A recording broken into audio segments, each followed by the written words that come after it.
joining us for a very special Wellness Wednesday.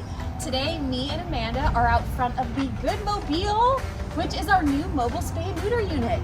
And today we're going to be focusing on some questions that are specifically related to spay and neuter, because next week is World Spay Day, Tuesday, February 25th, and that's going to be the kickoff of our spay neuter clinic out in the community in the city of Pomona.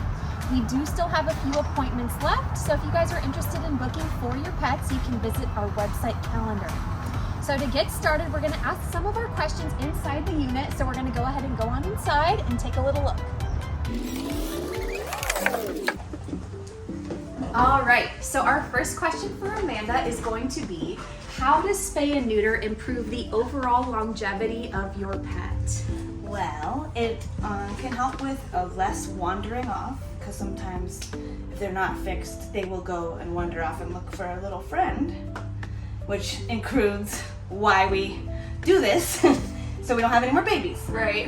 It also prevents less likely of different kinds of cancers. Like for males, it's more like less testicular cancer, prostate cancer. And then for females, it also helps with like pyometra, which is an infection of the uterus. So that can go underlaying, which is like not being spayed at all. Mm-hmm. That can really have an effect on it, because the uterus is very gentle and fragile.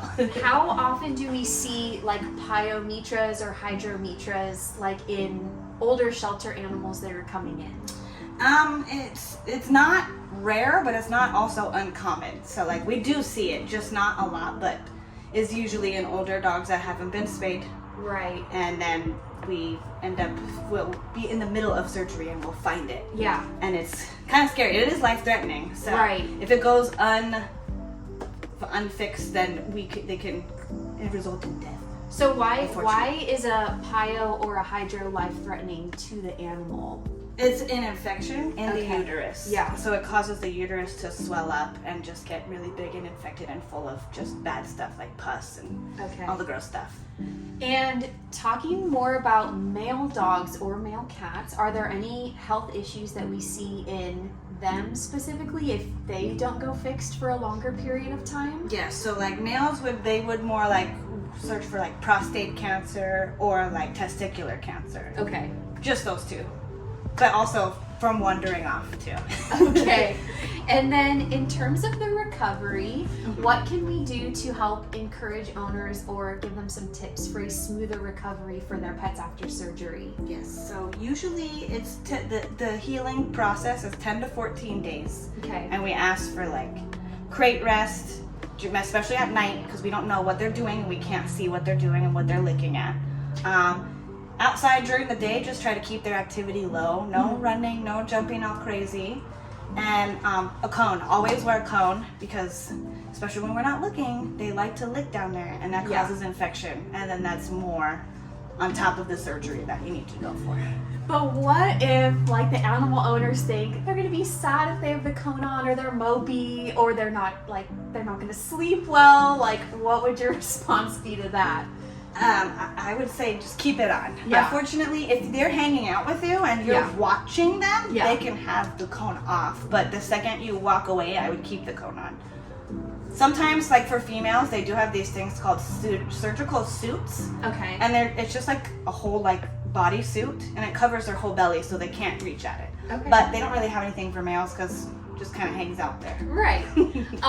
And so my last question is there anything that an owner can do to prepare their pets for surgery if they've scheduled an appointment? So if they're coming in for spay neuter, is there any tips that you can give them as far as like getting their pet prepared for surgery or anything like that? Yes, so if you have a dog with like long hair that you know that would get groomed within the next 2 weeks, I would wash your dog or groom your dog before surgery, because really they cannot get wet for 10 to 14 days after surgery. Okay. And then should you feed your pets the night before? No. Okay. Usually it's dogs, no, nothing, not even water after midnight. Okay. But then cats are kind of different, usually because we don't get to them till later in the afternoon, but they can have a small amount. Okay. But yeah, no, they fast, and then after surgery, Yeah. they're allowed to have a small amount as well again. Okay. Until the next day, and then they can go on normal the next day. Okay, awesome. And we do also provide the dogs with 3 days of medication when they go home after surgery. Okay. So it's like it's pain meds Okay. after surgery. Awesome. So this is our first time in our spay neuter unit. So I was wondering if Amanda, you could give us a little bit of a tour and show us around. Yeah. So we're here right in the entrance. Right here, this is our prep table that we use for like right when we get them down for surgery. They have an anesthesia machine to hook up to make sure that they're actually staying under. Then they shave them and prep them, and then they put them in the room over here where they actually do the spaying and neutering. And how long does the procedure typically take? For males, it's fairly quick. It's like 2 minutes, 3 minutes at the most because it's very easy on the outside. Yeah. For females, it's a little bit more complicated. It is. They do go inside, so it should take like 5 to 10 minutes. Yeah. But fairly quickly. And then they close them up and then put them back in. We also do have another anesthesia machine here and some lights that the doctors use. And then we have, these are our cages where they stay for the time being. Right.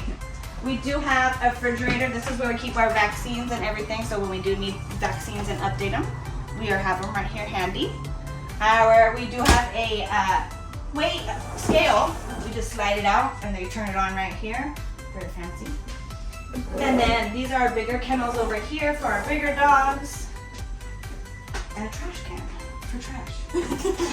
Awesome. So it looks like we are set up to have an awesome year with lots of spay neuters, and we hope to see you guys out here in the community. Book an appointment if your pet hasn't been fixed yet. All of our pricing is on our website. We thank you so much for joining us today for Wellness Wednesday and for our tour of the Good Mobile, and we hope you guys will join us next time. Yay.